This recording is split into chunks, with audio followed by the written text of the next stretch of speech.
Okay, I wanted to give y'all a little update on the house because I actually have something to update because we've not really done much of anything for several months to the house, but now that it's getting pretty weather here in Tennessee, we're going to start back up and hopefully get a few things done here this summer. So we got the insulation done, and so now with all the walls like blocked off, it actually looks like a house. You can actually imagine what it's going to look like. Now, I know insulation is controversial in the construction world to some people. What you should put in, what you shouldn't put in. I'll preface this by saying we were going to put in spray foam, and we actually had the house built for spray foam, and then all sealed off.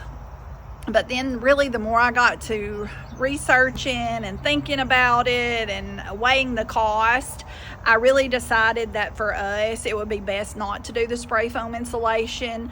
I know a lot of people love spray foam, and that's great. I just went with fiberglass, blowed in fiberglass, and then the bats. That's just what we went with.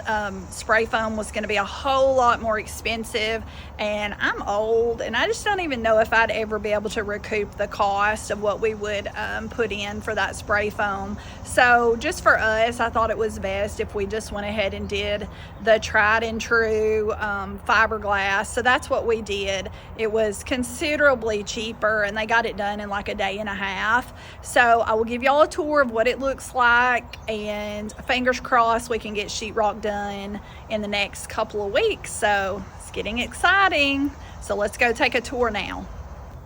Also, I will say, like I said, we did have the house built for spray foam, so we actually had to go back and change all of this soffit, and do the soffit that actually had holes in it so the house could breathe. And we also had to put something, they had to redo the roof somehow, because we decided we weren't going with the spray foam. So make sure you really know what you want as far as insulation goes before you get the house going. That way they know how it needs to breathe and such. But here we go.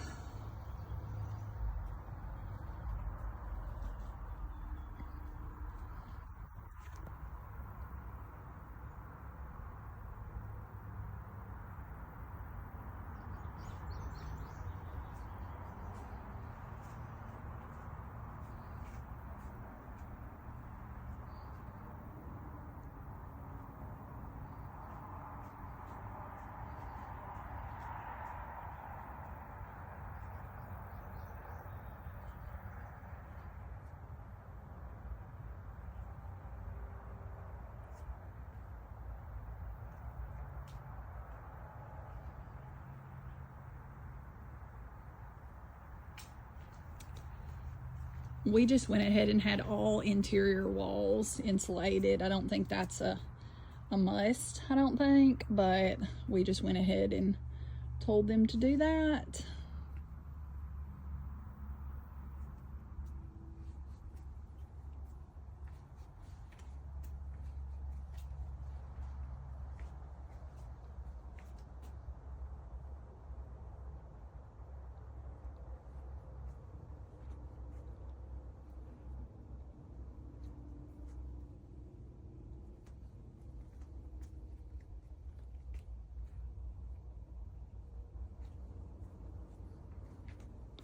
And we do have 9-foot ceilings.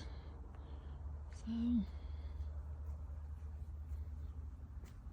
that they will come back once our sheetrock is in, and they'll blow some more insulation in up there. This is the master bedroom.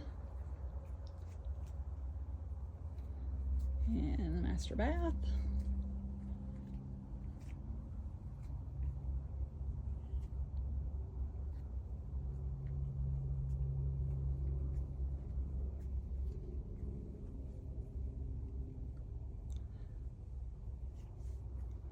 So, yep, it actually starts to look like a house now. Very exciting.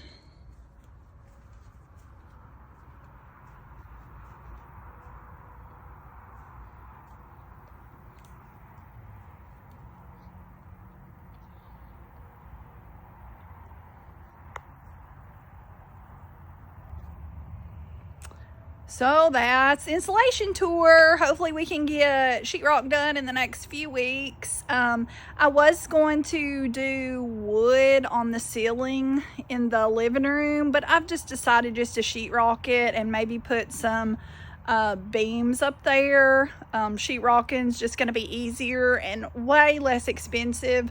The tongue and groove for our back patio was $2,500, and that was us installing it ourselves. So I can't imagine how much the roof and the ceiling being tongue and groove would cost. And I just figure we're just going to put sheetrock on it and maybe put some beams up there, and it'll be good to go. And that way, when the sheetrock's in, all the walls are in, and we're done with that part. So yeah, so fingers crossed, sheetrock in a few weeks. See you later, bye.